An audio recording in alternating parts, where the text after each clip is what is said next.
و اجابت الدعاء عند قبره، در کنار قبر حسین بن علی علیه السلام شما دعا کنید، دعاتون مستجابه.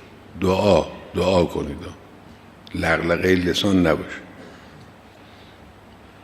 بخواهید خدا را بخوانید و بخواهید خدای متعال اجابت خواهد. بعد گرنه